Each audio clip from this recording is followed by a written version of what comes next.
Þetta Toyota Corolla Active Plus, fjórhjóladrifinn eða aldrifinn. Það verður að segjast eins og það mjög gott að aka þessum bíl. Hann 200 hestöfl, hann að toga held ég 140 newtonmetra. Hann mjög þægilegur í akstri og þetta eiginlega fyrsta Toyotan sem ég hef keyrt sem virkilega sprækur í hybridinu án þess að æra mann. Sem sagt með þessu CVT hljóði sem svo kunnulegt í þessum bílum. Við ökum hérna í Reykjanesbæ, tókum hérna smá rúnd. Þetta hybrid bíl með 2 litra vél og hann rétt 200 hestöfl og 197 hestöfl. Þetta eiginlega fyrsti hybrid bílinn sem ég keyri sem mér finnst bara vera töggur í. Og gefur sig inn og hann tekur við án þess að hann öskri svona á mann eins og CVT-skiptingarna gera þegar maður gefur bílunum inn að það eins og maður sé að hvað maður að segja slíta í sundur kött. Við erum búin að vera á honum síðan í gær og við ókum honum hérna til Keflavíkur og hann sýnir 7,5 lítur og það var bara verið að keyra venjulega, slatta í bænum og svo bara Keflavíkurveginn og þá sýnir hann þetta 7,5 lítur í eyðslu sem getur nú alla talist mikið fyrir svona. Þetta veglegur bíl, hann rúmgóður, það fer vel mann í honum. Þetta nóg pláss hérna fyrir mína leggi sem eru frekar langir. Það hérna rosa flott mælaborð í þessu, mér skilst að þetta sé ykkur 12,5 tomma hérna af stafrænum skjá hérna með öllum upplýsingum. Mjög góð sýn á mælaborðið. Það ekki hægt að segja það að skikki neitt á hér. Hérna erum við með þennan fína markmiðlunarskjá sem eitthvað 10 tommur.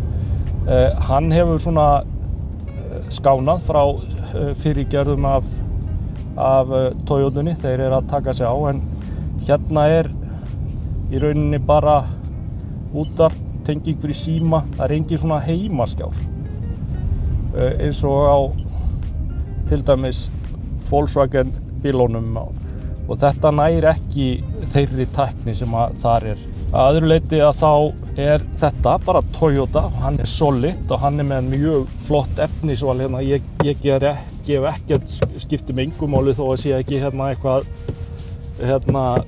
mígra hérna í þessu nema þá að ef maður myndi lenda í árekstri eða eitthvað svoleiðis þá náttúrulega vill maður hafa þetta þannig að það drægi kannski eitthvað aðeins úr höggið eitthvað. En hér allt alveg 100% öruggt. Þetta Toyota. Þú með flottan bíl á alveg ágætisverði, hann frá 6,5 og upp í 8,5 eftir mismunandi búnaði. Þetta aldrifsútgáfa og ég myndi ekki vilja sjá hann öðruvísi heldur bara fjórhjóladrifinn. Þetta kallaði Sport Jeppi á vefnum hjá Toyota. Í mínum huga þetta bara fjórhjóladrifinn fólksbíl, ekkert öðruvísi heldur en bara Subaru Station eða eitthvað svoleiðis. Toyota Corolla Cross, hún full af alls konar öryggisbúnaði. Til að mynda akreina stýring, akreina vari, skinnvættur hraðastillir. Það árekstravörn á honum, hann skynjar farþega og hjólreiðafólk fyrir aftan bílinn. Hann með svona hliðarútstigsvörn, þannig að það keyrir kannski ekki að keyri síður ykkur hurðina af bílnum þegar þú ætlar út úr honum og það umferð við hliðina á honum.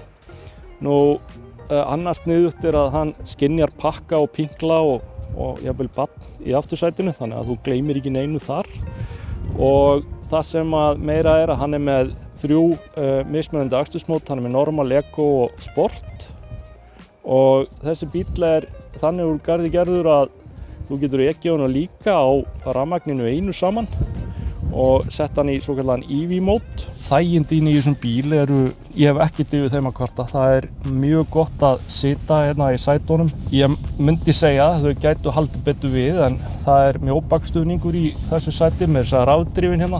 Það hérna skinnvættur hraðastillir, það akreina stýring, akreinar vari. Þetta skinnvætt í hraðastillirinn virkar þannig að hann stoppar bílinn alveg og þú þarft ekki annað en að rétt setja fótinn á bensíngjöfuna til þess að hann fara á stað aftur og þá fylgir hann umferðarhraðanum. Nú það farangursgeymslan á Toyota Corolla Cross. Þetta mjög huggulegt allt saman frágangurinn á þessu. Hér þetta náttúrulega loka þessu ef maður vill ekki sýna innihald farangúrsgeymslunnar, en hérna rosa flott gúmmímotta, það eru festingar hérna, farmfestingar hérna 4 og þessi geymsla að rúma einhverja 433 lítra og það kemur svolítið á óvart plássi hérna, þetta alveg þrælfínt pláss í þessu.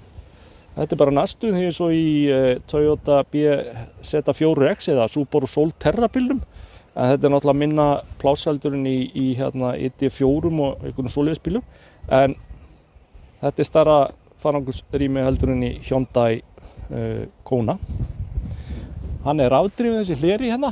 Það þýðir það að maður ítir bara á takka þegar maður búinn að taka pókana sína og pinklana eða jafnvel getur gert þetta bara með bíllyklinum. Ef maður gefur honum inn þá sem sagt CFT-skiptingin, hún ekki að æra mann eins og í eldri gerðunum á Toyotunni að þegar þú gafst inn þá fannst þér svona eins og það væri verið að æpa á þig, en hann miklu meira smúð þessi bíll heldur en fyrri gerðir og þetta 5. kynslóða hybrid kerfinu, þannig að þeir eru alltaf að endurbæta og ég verð að segja eins og að ég mjög hrifinn af þessu, mér finnst gott að keyra hana bíl.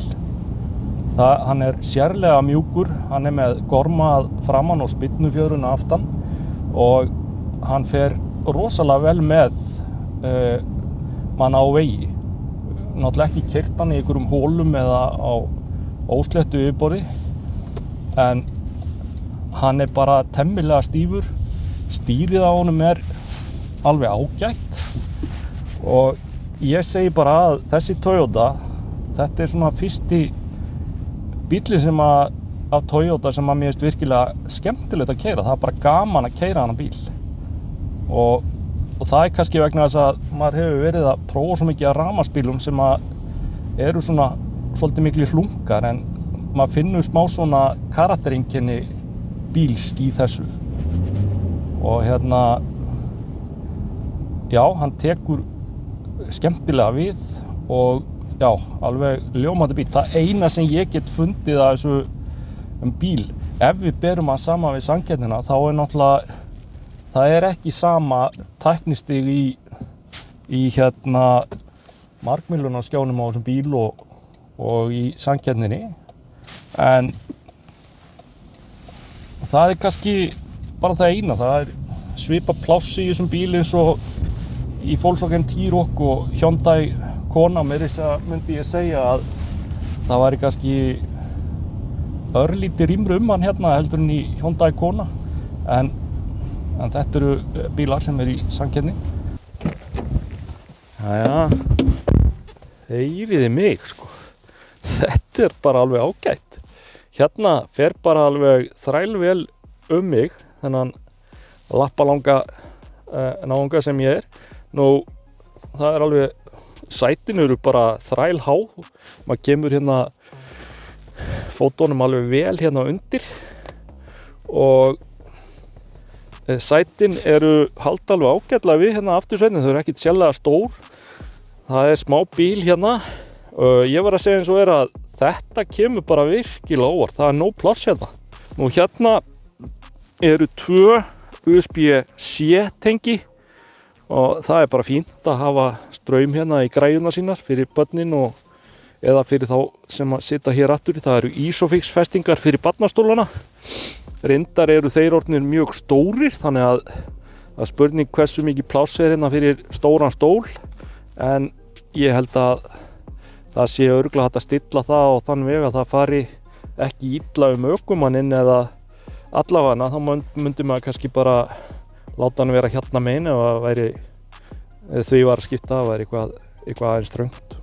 En alveg skínandi gott pláss hérna aftur í Toyota Corolla Cross og hæðin hérna undir alveg bara þrælfín. Það sko nóg pláss hérna. Já, þessi bíll alveg fullur af öryggisbúnaði. Ef það ekki neitt respons frá ökumanni í ákveðin tíma, þá dregur hann bara úr ferðinni og stoppar það sem hann Þannig að ef þú sofnar og þú hreyfir ekki neitt í einhvern smá tíma, þá stoppar hann og kemur í veg fyrir meira slys. Hann byggður á nýjum og uppfærðum grunni sem að Toyota að nota í sína bíla. Ef þú horfir á hana bíla þá sér maður alla mun á honum á Toyota Yaris crossbílnum. Þetta allt mjög svipað í útliti en hann fallegur. Þessi bíll mjög fallegur og ef við spáum aðeins í hlutföllin þá svipar honum mjög til Highlander bílsins og það komið svona svolítið falleg lína í þessa bíla. Eins og ég segi, virkilega gott að aka bílnum og hann kemur skemmtilega á óvart.